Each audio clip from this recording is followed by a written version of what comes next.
Hello नमस्कार दोस्तों, मैं अंकित यादव क्लासेज में आपका हार्दिक स्वागत है। आइए आज हम लोग अध्ययन करेंगे प्रमुख विराम चिन्ह।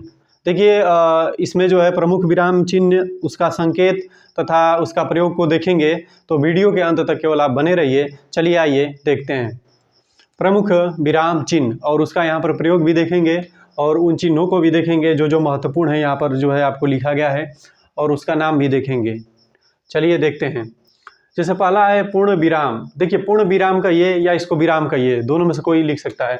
बस विराम भी लिख सकता है और पूर्ण विराम भी लिख सकता है। पूर्ण विराम उसका चिन्ह जो होता है ये वाला होता है। देखिए ऐसे ऐसे खड़ी पाई रहेगा ऐसे, ठीक है।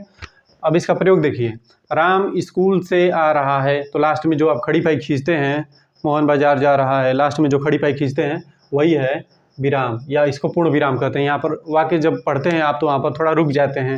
राम स्कूल से आ रहा है तो लास्ट में थोड़ा सा रुक जाते हैं, यहाँ पर पूर्ण विराम जो है हो जाता है, ठीक है। इसे पूर्ण विराम का चिन्ह कहते हैं। आइए अगला देखते हैं, अर्ध विराम। देखिए अर्ध विराम, पूर्ण विराम में थोड़ा ज़्यादा समय के लिए रुकते हैं, लेकिन इसमें उसका आधा समय के लिए रुकते हैं, इसलिए इसको अर्ध विराम कहा जाता है, या कम समय के लिए रुकते हैं। जैसे देखिए ये संकेत है उसका, फलों में आम सर्वश्रेष्ठ फल है। अब यहाँ पर लगा दिया गया है उस चिन्ह को, अर्धविराम को, ठीक है। किंतु श्रीनगर में और ही किस्म के जो है अच्छे फल पाए जाते हैं, या आगे कुछ भी हो सकता है, लेकिन ये जो है यहाँ पर प्रयोग आपको दिखाया गया है। यहाँ पर देख लीजिए ऐसे ही वाक्य में प्रयोग रहेगा। आगे देखते हैं अल्प विराम। अल्प विराम का चिन्ह ऐसे होता है, ऐसे, ठीक है। ये अल्प विराम है। जैसे मैं कहूँ हाँ लिख सकता हूँ, हाँ लिख सकता हूँ, नहीं मैं पढ़ सकता हूँ, ऐसे जो भी चीज़ें मैं लिखूँ तो यहाँ पर छोटा सा ये जो लगा रहता है कामा, इसी को बोलते हैं अल्प विराम। इसको क्या बोलते हैं? अल्प विराम। ये अल्प विराम का चिन्ह है। परीक्षा में जो है आपको ऐसे चिन्ह दे देगा और आपसे पूछेगा कि इसका क्या नाम है, या फिर कह देगा कि प्रश्नवाचक चिन्ह का जो है संकेत क्या है, ठीक है। तो इसको आप ध्यान दीजिएगा। आगे देखते हैं प्रश्नवाचक चिन्ह। प्रश्नवाचक चिन्ह का संकेत कैसा होता है? ऐसे होता है, ठीक है। जैसे किसी से आप प्रश्न करेंगे तो वहाँ पर इसका प्रयोग करेंगे, कहाँ जा रहे हो, क्या खा रहे हो, यह पतंग किसकी है, तो लास्ट में प्रश्नवाचक चिन्ह का जो है आप प्रयोग करेंगे। अब आगे देखते हैं। आगे है विस्मय आदि बोधक। जो विस्मय ऐसे जब बोलेंगे आप जिसमें आपको विस्मय का बोध हो, तो वहाँ पर हो जाएगा विस्मय आदि बोधक। जैसे ये उसका चिन्ह होता है, मित्रों अभी मैं जो कहने जा रहा हूँ, मैं कुछ कहने जा रहा हूँ अद्भुत चीज़ें, तो जैसे मित्रों अभी मैं जो कहने जा रहा हूँ, तो यहाँ पर प्रयोग हो गया है विस्मय आदि बोधक का। जैसे कहूँ अरे यह कब हुआ, तो यहाँ पर अरे के आगे ऐसा चिन्ह का प्रयोग करेंगे जो विस्मय आदि जो है बोधक करे, उसे जो है वहाँ पर जो है इस संकेत का प्रयोग करते हैं। आगे देखते हैं उद्धरण चिन्ह।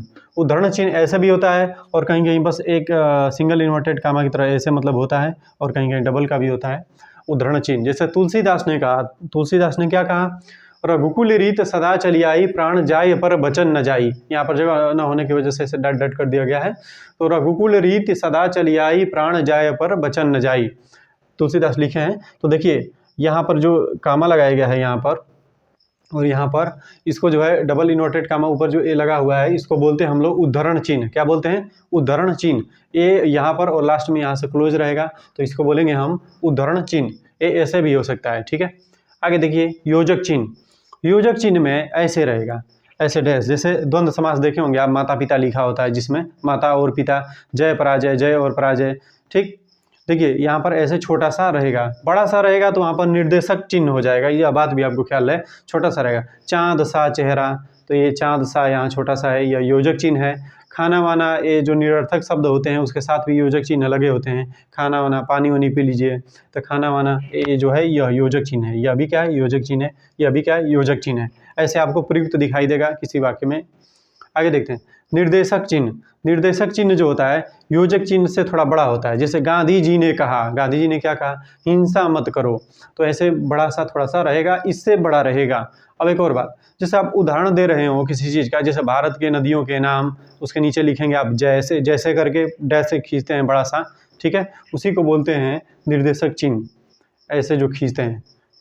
अब आगे देखिए हंस पद त्रुटि बोधक। देखिए इसको हंस पद भी कहते हैं और त्रुटि बोधक भी कहते हैं। हंस पद भी कहते हैं और त्रुटि बोधक भी कहते हैं। इसका सिंबल ऐसे होता है, ऐसे नीचे रहेगा छोटा सा ऐसे, ठीक है। अब देखिए स्वतंत्रता हमारा अधिकार है, मैंने लिख दिया। अब जबकि अब मैं जानता हूँ कि स्वतंत्रता हमारा जन्मसिद्ध अधिकार है, ऐसा होना चाहिए। तो जन्म सिद्ध तो छूट गया वाक्य में, जब छूट गया तो इसको क्या करेंगे कि अब इसको काटेंगे पीटेंगे नहीं ना। परीक्षा में मान लीजिए लिख रहे हैं आप, तो इसको काट पीट देंगे तो सब खराब हो जाएगा, काफ़ी अच्छा राइटिंग नहीं रहेगा। तो वहाँ पर राइटिंग को अच्छा बनाने के लिए चाहे जो भी कहिए, तो उसके लिए यहाँ पर एक छोटा सा ऐसे एरो लगा दीजिए ऊपर की तरफ का नीचे, और ऊपर लिख दीजिए जो चीज़ आपका छूट गया है।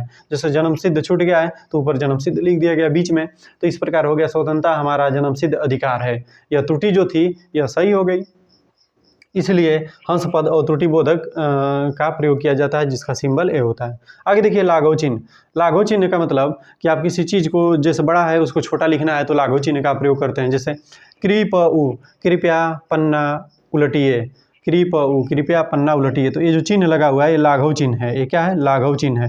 जैसे कई चीज़ें आप ऐसे तो आप कई चीज़ों का आप प्रयोग करते हैं जिसमें ऐसे छोटा सा गोला पार देते हैं, तो इसका अर्थ है कृपया पन्ना उलाटिए, लंबा सा इसका है मतलब, लेकिन इसको छोटा लिखने के लिए ऐसे कर दिया गया है, इसी से इसका नाम है लाघव चिन्ह। इसका ये है लाघव चिन्ह का संकेत। लोप चिन्ह। लोप चिन्ह का मतलब कुछ बड़ा चीज़ लिखना है, जैसे हम कक्षा 10 में लिखते थे, कोई गद आ जाता था तो डट डट डट डट कर देते थे हम लोग। जैसे यहाँ पर लिखा गया है परीक्षा की, ठीक है। अब यहाँ पर है घड़ी आ गई है, परीक्षा की घड़ी आ गई है, तो बीच में डट डट डट डट कर देंगे। ये तो छोटा है, लेकिन लंबा लंबा जब लिखना होता है तो हम लोग डट डट डट डट कर देते हैं। तो ये बहुत उपयोगी होता है हमारे लिए। किसी गद्य का, जैसे हमें चाहे किसी काव्य का अर्थ लिखना हो तो काव्य का एक लाइन शुरू में और बीच में डट डट डट लगा के अंतिम जो है लिख करके उसका जो है संदर्भ प्रसंग व्याख्या सब करते हैं हम लोग। तो वहाँ पर जो है लोप चिन्ह का प्रयोग करते हैं। आगे देखिए कोष्टक। कोष्टक का संकेत ऐसे ऐसे रह सकता है। अब कोष्टक में जो है कोई चीज़ का अर्थ के रूप में बता सकते हैं आप। जैसे आपकी सामर्थ्य, सामर्थ्य का मतलब होता है शक्ति, तो यहाँ पर कोष्टक में लिख सकते हैं समझने के लिए, आपकी सामर्थ्य शक्ति को मैं जानता हूँ, ऐसे इसका प्रयोग कर सकते हैं। या फिर कोई नाटक वोटक में अभिनय होता है तो जैसे उसमें कहेंगे मेघनाथ, मेघनाथ ऊंचे स्वर में, तो ऊंचे स्वर में थोड़ा सा कोष्टक में लिख दिया जाता है बगल में। इस प्रकार जो है कोष्टक का प्रयोग होता है। तो एक बार और देख लीजिए, पूर्ण विराम जो है ये पूर्ण विराम का संकेत यहाँ पर है, अर्ध विराम का संकेत ऐसे होता है, अल्प विराम का संकेत ऐसे होता है, प्रश्नवाचक चिन्ह का संकेत ऐसे होता है, विस्मय आदि बोधक का चिन्ह ऐसे होता है, उद्धरण चिन्ह ऐसे प्रयोग किया जाता है, ऐसे भी कहीं कहीं प्रयोग कर देता है, योजक चिन्ह ऐसे छोटा सा डैश की तरह रहेगा, निर्देशन चिन्ह इसको डैश भी बोलते हैं, डैश, ठीक है, निर्देशक चिन्ह डैश, ऐसे डैश करके कुछ चीज़ें लिखते हैं, जैसे यहाँ पर लिखा गया हंसपद या त्रुटिबोधक ऐसे है, इसको जो है हंसपद या त्रुटिबोधक। लाघव चिन्ह ऐसे छोटा सा जीरो की तरह नीचे रहेगा, ये भी यहाँ पर लिखा गया है। लोप चिन्ह यहाँ पर आपको दिखाई दे रहा होगा, प्रयोग किया गया है। कोष्टक चिन्ह यहाँ पर कोष्टक के रूप में यहाँ पर लिखा गया है, ठीक है दोस्तों। इसको जो है आप लोग देख लीजिए, इसको जो है कर लेंगे आप लोग, तो त्रुटि परीक्षा में ज़्यादा नहीं होगी, परीक्षा में ज़्यादा त्रुटि नहीं होगी। अब जो है मिलेंगे आपसे नेक्स्ट वीडियो में। चैनल को भी आप लोग सब्सक्राइब कर दीजिएगा। धन्यवाद।